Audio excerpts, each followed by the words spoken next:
Johnny Carson was the smiling king of late night. For 30 years, he greeted America with an easy laugh, a sharp wit, and the sense that every guest sitting across from him was an old friend sharing secrets over coffee. Viewers trusted him because he never let the cracks show, never hinted at the tension, the awkwardness, or the sharp edges that often lived just outside the glow of the cameras. To the public, The Tonight Show was comfort. To Johnny, it was also a laboratory where he quietly studied the true character of Hollywood royalty. Because while the country was watching jokes land and stories unfold, Carson was watching something else. He noticed the small gestures, how a star spoke to the makeup artist, whether they said thank you to the page holding the cue cards, or if they snapped at the stagehand who brought them water. Those details meant everything to him. A guest could be dazzling on air, but if they showed contempt when the cameras were off, Johnny saw through it instantly. His judgment wasn't loud or obvious, but it was lasting. Over time, this quiet radar gave Carson an unfiltered perspective on some of the biggest stars of the 20th century. Some of them, adored by millions, revealed sides of themselves backstage that were manipulative, volatile, or shockingly unkind. Others, brilliant in their own right, were nearly impossible to handle because they ignored the rules of television timing or turned every appearance into chaos.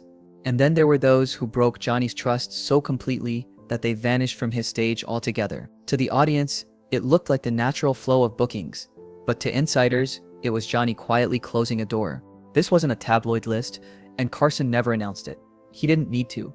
His code was simple: talent might win laughs, but character determined who earned a second invitation. The Tonight Show was built on professionalism and respect, and anyone who disrupted that balance, whether through cruelty, ego, or disloyalty, paid a price. What makes this story so fascinating is how much he kept to himself, allowing legends to shine on air while privately deciding they'd never be welcome back. Tonight, we're opening that hidden file. We'll look at the one band that became Hollywood legend, the volatile guests who made producers sweat, the geniuses who hijacked segments, and the stars whose off-camera behavior shocked Johnny far more than their public scandals ever could. Most importantly, we'll uncover the one small test Carson used, an unspoken rule that revealed exactly who someone really was when the spotlight turned away. Johnny Carson wasn't a man who needed to shout his values. His entire career was built on understatement, subtle facial expressions, a quick smirk, or a perfectly timed pause that said more than a page of dialogue. The same quiet control that made him the best late-night host in history also guided how he judged people. He didn't make grand speeches about morality or scold guests for bad behavior. Instead, he relied on small signals, the kinds most viewers would miss, but that spoke volumes about who someone really was. To Johnny, the real measure of a guest wasn't whether they could tell a good story on air. That was expected. What mattered was how they treated people in the minutes before and after the red light on the camera. Did they shake hands with the sound technician? Did they smile at the interns who guided them through the hallway? Did they thank the makeup artist, or did they treat her like she was invisible? Carson believed those quiet moments revealed more about a person's character than an entire interview could. And once he noticed, he never forgot. This quiet rule wasn't written down anywhere, and the public didn't know it existed. But behind the scenes, everyone on The Tonight Show staff felt its impact. If a celebrity was gracious, even if they weren't the most exciting guest on air, Johnny often found a way to bring them back. He liked working with people who made the studio a better place. On the other hand, if someone showed arrogance, cruelty, or total disregard for the crew, Carson's smile on air would never falter. But the booking calendar would quietly shift. It wasn't revenge. It was Johnny protecting his show, his people, and the atmosphere he valued. The beauty of this rule is that it wasn't about perfection. Carson didn't mind if someone was shy, awkward, or even a little demanding when nervous. He understood the pressure of live television and respected the quirks that came with fame.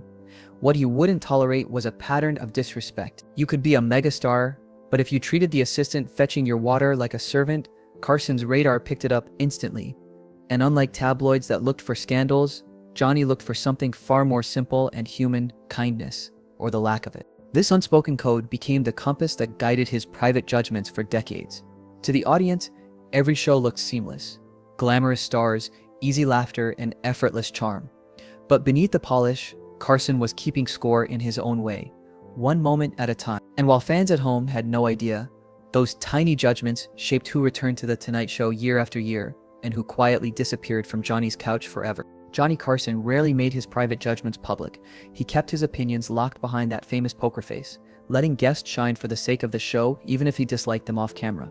But in 1986, one decision by his closest protege shattered that calm exterior and led to the most famous ban in Tonight Show history: The guest was Joan Rivers, a comedian he had personally mentored, supported, and trusted more than almost anyone else in the business. Their bond wasn't just professional, it was personal. Johnny had given her countless opportunities, and many in Hollywood knew her rise was tied directly to Carson's belief in her talent. That's what made her next move so devastating. Without telling Johnny in advance, Rivers accepted an offer from Fox to host her own late-night show directly opposite The Tonight Show. It wasn't just competition, it was a betrayal in Carson's eyes. He had expected loyalty, or at least honesty, from someone he had championed for years. Instead, he found out about her new gig the same way the public did, through the press. For a man as private and controlled as Johnny, that blind side cut deeper than any tabloid headline could. Carson's response was quiet but absolute. He didn't rant on air, and he didn't attack Rivers publicly. Instead, he simply cut her off completely. From that moment forward, Joan Rivers was banned from The Tonight Show. She wasn't invited back during Johnny's tenure, and after his retirement, Jay Leno upheld the ban as a way of honoring Carson's wishes. It wasn't until Jimmy Fallon took over in 2014, almost 30 years later, and long after Carson's death, that Rivers finally appeared on the show again. By then, the ban itself had become part of late-night lore, remembered as one of the coldest but clearest examples of Carson's loyalty-first philosophy. What made the situation different from every other difficult guest was that it wasn't about rudeness, ego, or volatility. It was about trust. Johnny could tolerate eccentric personalities. He could handle divas, long-winded storytellers, even stars who were abrasive to his staff. But betrayal of personal loyalty? That was something he couldn't forgive. To Carson, The Tonight Show wasn't just a job, it was his identity. When Rivers launched a rival show, she wasn't just competing for ratings. She was attacking the very thing Johnny had built his entire life around. For him, that crossed a line no apology could ever mend. The Rivers ban became the rare moment when Carson's private rules spilled into public view. Fans noticed her absence, industry insiders whispered about the rift, and other comedians quietly took note of what it meant. The message was clear. Loyalty to Johnny Carson wasn't optional, it was the foundation of his professional relationships. And if you broke that foundation, the door to his stage didn't just close, it locked permanently. The incident proved that while Carson might have smiled through almost anything, when it came to betrayal, his memory was long and his forgiveness non-existent. Jerry Lewis was, for millions, the embodiment of manic energy and slapstick brilliance. His physical comedy, zany timing, and endless improvisation made him one of America's most successful entertainers. On Johnny Carson's couch, he could transform a routine night into a carnival, bouncing between stories, voices, and antics that left audiences doubled over in laughter. To the public, he was a lovable whirlwind, always unpredictable, always entertaining. And for television, that kind of electricity was gold. But the Jerry Lewis who appeared on television wasn't the same man everyone encountered offstage. Over the years, stories began surfacing from coworkers, assistants, and women in the industry that painted a much harsher picture. Accounts starred him as dismissive, arrogant, and sometimes openly cruel to those he saw as beneath him. Later investigations would go further, with multiple actresses alleging deeply troubling behavior on film sets in the 1990s. None of these accusations played out directly on The Tonight Show stage, but Carson, ever observant, was deeply sensitive to how someone treated the crew, the staff, and the invisible machinery of live television. For Johnny, this was the ultimate contradiction. A man who portrayed himself as a humanitarian on camera, raising millions through his famous telethons, yet who reportedly could show disdain or outright hostility toward those around him when the spotlight wasn't shining. It wasn't the first time Carson had dealt with ego, but Jerry's case was different because the public persona and the private behavior clashed so dramatically. Johnny valued authenticity, even prickly authenticity. What he couldn't stomach was the sense that someone was playing saint under the lights while acting like a tyrant the moment they stepped into the shadows. That conflict showed itself in subtle ways during Lewis's Tonight Show appearances. Carson would keep the show moving, laughing in the right places, and playing the straight man to Jerry's whirlwind routine. But those who worked closely with Carson recall a distinct coolness beneath the surface. Johnny's questions were shorter, his engagement more restrained, and his transitions noticeably quicker. It was as if he was giving Jerry the space to perform, but keeping him at arm's length, protecting both himself and his staff from the fallout of that relentless energy, when it tipped over into arrogance. The contrast between Lewis's public image and private reputation made him, in Carson's eyes, one of the most troubling kinds of guests. Talent wasn't in question. Jerry Lewis was a genius in his field, but Carson believed kindness to the powerless was the true mark of character, and that was where Jerry consistently fell short. It wasn't enough to make him a permanent outcast. Carson rarely banned him outright, but it was enough to ensure their on-screen chemistry never reached the warmth Johnny gave to guests he truly respected. The audience saw a playful back and forth. Carson saw a man he privately described to close friends as someone whose ego had long since outrun his gift. Shelley Winters was the kind of guest producers booked with both excitement and dread. She was a two-time Academy Award winner, a woman with a storied Hollywood career and decades of tales to share. On paper, she was perfect for The Tonight Show. Glamorous in her youth, sharp-tongued in her later years, and always guaranteed to bring energy to the set. But Winters had a reputation that made even seasoned late-night crews tighten their grip on the clipboard. She was unpredictable, sometimes charming, sometimes chaotic, and sometimes explosive. Unlike stars who played their media appearances like rehearsed performances, Winters treated interviews as if they were battlegrounds. She didn't simply answer questions, she debated, challenged, and when provoked, detonated. Stories circulated of her fiery temper on other talk shows, including a now legendary incident in Britain where she threw a drink in Oliver Reed's face after he made sexist remarks. That moment alone spread through the industry like wildfire. And though it didn't happen on Carson's stage, it defined how producers thought of her, a powder keg who might go off at any second. Carson thrived on control. His genius as a host came from his ability to guide conversations with invisible steering, never forcing the moment, but always shaping it. Shelley Winters tested that skill like few others. One minute, she might be telling a hilarious story about a director or a co-star, and the next she'd launch into a passionate monologue about politics or society, completely ignoring the rhythm of a late-night show. Carson would sit back, patient but alert, searching for the right scene to interrupt without derailing her. He respected conviction, but his eyes sometimes betrayed the exhaustion of a man trying to land a plane in turbulence. For the staff, Shelley's unpredictability meant adjusting the set itself. Stage managers quietly admitted they'd remove certain objects before she came on, just in case her temper flared and she decided to make a point physically. That level of preparation wasn't common for The Tonight Show, and it showed just how seriously her volatility was taken. Carson didn't dislike her for passion, in fact he respected it, but passion untethered from the format was a risk. His job was to keep the show smooth, and Shelley made that nearly impossible. What made Winters different from some of the other difficult guests was that her behavior didn't seem rooted in cruelty or ego. She wasn't belittling stagehands or demanding perfection. She was simply a storm, driven by conviction and emotion. Carson understood that distinction, and though her appearances became less frequent in later years, he never completely shut her out. To Johnny, she was a reminder of live television's most dangerous thrill, the guest you can't predict. The audience saw entertainment. Carson saw chaos wrapped in talent, and managed it with the calm of a man who had mastered the art of surviving hurricanes in a suit and tie. Frank Sinatra wasn't just a celebrity, he was an atmosphere. When he entered a room, everything bent toward him, producers, cameras, and even Johnny himself. For The Tonight Show, having Sinatra as a guest was pure gold. Viewers tuned in not just for the music, but for the sense that they were peeking into the orbit of a man who seemed larger than life. On screen, the chemistry between Carson and Sinatra looked effortless. Johnny's cool detachment paired with Sinatra's charm, a meeting of two kings of American entertainment.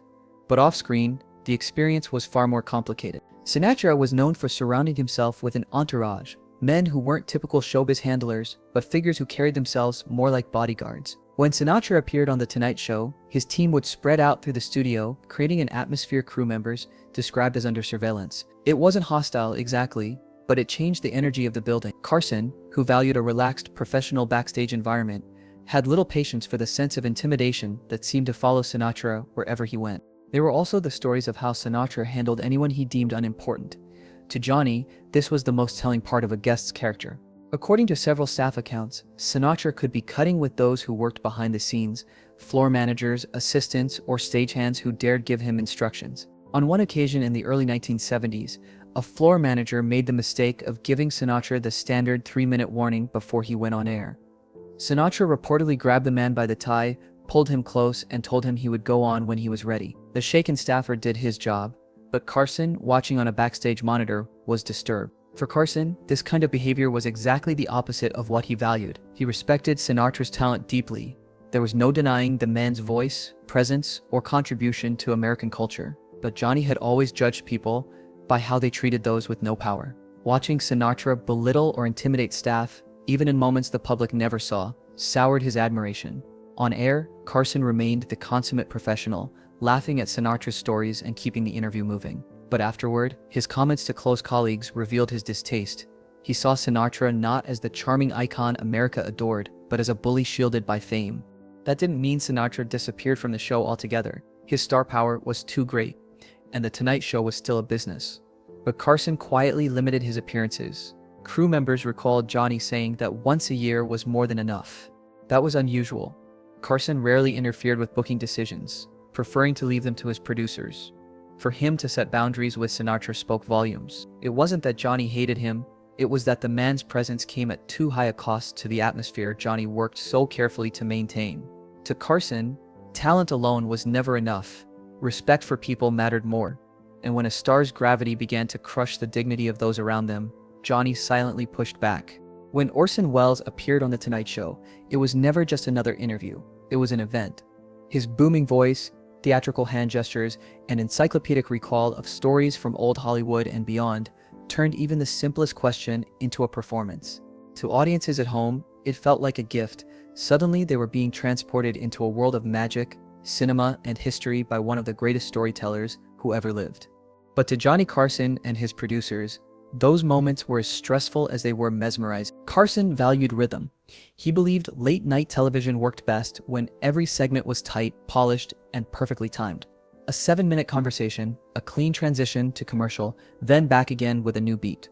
Orson Welles had no interest in rhythm. He treated the stage as if it were his own kingdom, ignoring time limits and interview structures entirely.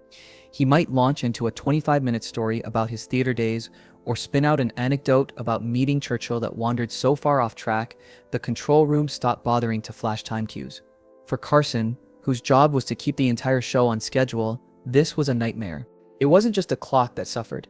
Welles often dismissed the work of Carson's writing team outright, refusing to entertain the pre-planned questions or suggested topics. Staff members remembered him handing back pages of notes with all the questions crossed out, declaring them pedestrian and beneath him. This left Carson in the uncomfortable position of having to improvise an entire interview with one of the most intimidating minds in entertainment history.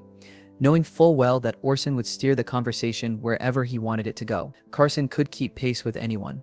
But he deeply disliked being denied the structure that made the show function smoothly. Then there was the matter of Welles's ego. He didn't just answer questions, he often tried to direct the show itself. Crew members recalled him instructing camera operators on which angles to use, or telling stagehands how to adjust the lighting mid-conversation. For a host who prided himself on precision and professionalism, these moments bordered on insulting. Johnny respected brilliance, but he believed in boundaries. Welles, it seemed, believed he was exempt from them. As Carson reportedly told Ed McMahon after one difficult taping, "Genius doesn't excuse everything." Still, Carson never dismissed Welles entirely. Despite the frustrations, he recognized Orson's singular presence. The audience loved him, even when he drove the staff crazy. Carson understood that television, at its best, was about moments people remembered forever, and Orson Welles created those moments every time he appeared. But behind the charm and awe, Carson quietly filed Welles in a mental category of guests who could only be handled sparingly. Too much Welles, and the show risked collapsing under the weight of his ego. For Johnny, that balance, respecting genius while protecting the integrity of the format, was the difference between being a great host and being swallowed whole by a guest who didn't know when to stop. If you search for Johnny Carson today, you'll find dozens of articles and videos promising to reveal the 9 guests he secretly hated or the blacklist he kept hidden. It's a seductive idea that behind his charming smile, Carson was secretly cataloging enemies and exposing them years later. But like most good Hollywood myths, it's a mix of truth exaggeration and outright invention. Johnny certainly had strong private opinions about many of his guests, some respectful, some deeply negative, but he never published a list, and he never delivered a tell-all naming names. What survives are fragments, anecdotes from crew members, comments shared with close friends, and the gaps in the Tonight Show booking calendar that spoke louder than words. The reality is that Carson wasn't interested in public feuds. He thrived on smoothness, not scandal. Calling out a guest by name would have undermined the very professionalism he valued most. What he did instead was subtler. If a guest failed his unspoken test by being cruel to staff, impossible to manage, or disloyal, he simply stopped bringing them back. To viewers, it looked like the natural ebb and flow of celebrity culture. To insiders, it was a deliberate decision. That's why the myth of a blacklist feels so believable. Carson didn't need a piece of paper with names written down. His memory and quiet judgment were enough. So how did the idea of a literal blacklist grow so large? Part of it comes from the way stories spread in Hollywood. A single confrontation, like Joan Rivers being cut off after her rival show, or Jerry Lewis being coolly handled on air, morphed over time into whispers of Carson hated her, or Carson banned him forever. Add a few decades, and those whispers solidified into legend. The internet, always hungry for clean narratives and numbered lists, did the rest. 9 evil guests makes for a catchy headline. Carson had nuanced, complex feelings about certain celebrities doesn't. Yet, the myth misses something important. Carson's judgments weren't random acts of bitterness. They were grounded in a principle. He didn't dislike guests for being eccentric, nervous, or even egotistical. That came with the territory. What he couldn't stand was cruelty, disloyalty, or open contempt for the people who made his show possible. Those were the behaviors that earned someone a quiet exile. And unlike gossip columnists who thrived on scandal, Carson had no reason to exaggerate. He was already at the top. He simply acted on what he observed, without ever needing to make it public. The fascination with Carson's supposed list reveals as much about us as it does about him. We crave simple answers, villains and heroes neatly divided, names that can be ranked and exposed. But Johnny operated in shades of gray. Some of the people he disliked still returned because they were good television. Some of the people he adored faded away because the public lost interest. His private judgments shaped the show, but they weren't the whole story. In the end, what mattered wasn't whether a blacklist existed. What mattered was the quiet rule behind it. The belief that true character shows in the smallest interactions. That was Johnny's real list, and only he carried it. Johnny Carson wasn't the kind of man to lecture about morals or wave a finger at celebrities behaving badly. He didn't have to. Instead, he relied on a private test so subtle that most people never realized it was happening. It didn't involve their jokes, their fame, or their ability to entertain an audience. It involved the smallest, most ordinary moment, the page at the dressing room door. A knock, a glass of water, a quick adjustment to a microphone. That was where Johnny looked closest. To him, those moments revealed more about a person than any on-camera performance ever could.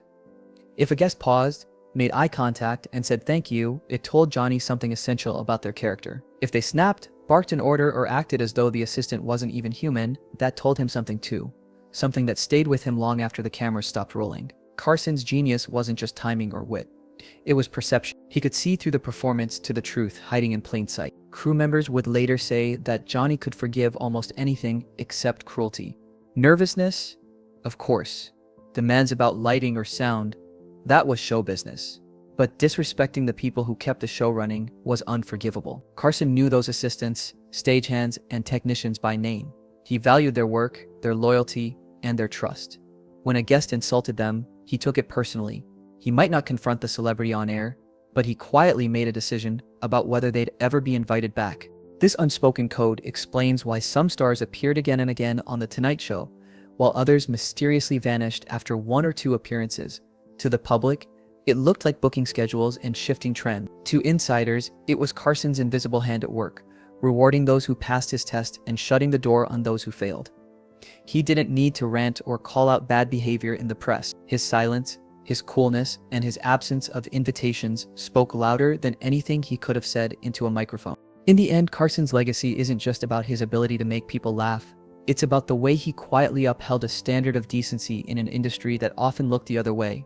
He proved that true character reveals itself in how someone treats the people who can do nothing for them. For Johnny, that was the only real measure that mattered. And in a business built on illusion, that one simple test cut through all the fiction, all the facades, and all the carefully rehearsed smiles. It revealed who people really were, and that more than anything shaped the guest list of America's most beloved late-night stage.